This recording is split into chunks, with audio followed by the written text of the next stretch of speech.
Afternoon guys, welcome back to my channel যার নাম song in my soul to a brand new blog.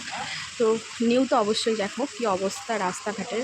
রাস্তাঘাট দেখা যাচ্ছে না, ড্রেন ওভারফ্লো হয়ে জল পুরো ভর্তি হয়ে গেছে। আমাদের একটা সিঁড়ি অলরেডি ডুবে গেছে, আর একটা সিঁড়ি দেখো দেখা যাচ্ছে এখনও অবধি। আর এই হলো রাস্তার অবস্থা, দেখো কী অবস্থা। ওদিকে আমাদের বাথরুম ভর্তি হয়ে গেছে, চলো তোমাদের দেখাই।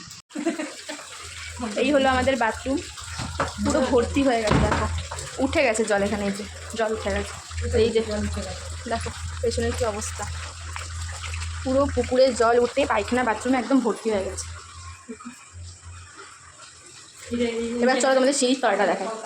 এই দেখো আমাদের সিঁড়ির তলায় একটা কল আছে, এই যে এখানে ট্যাপ কল আছে, আর এখানে একটা পাম্প লাগানো ছিল। দেখো বৃষ্টির কারণে জল উঠে গেছে, পাম্পে জল ঢুকতে আর কিছু, তাই জন্য পাম্পটা ভেতরে রেখে দেওয়া হয়েছে। আর এই দেখো অবস্থা, পুরো সিঁড়ি মিড়ি সব ডুবে গেছে, কিচ্ছু দেখা যাচ্ছে না। এই হলো অবস্থা।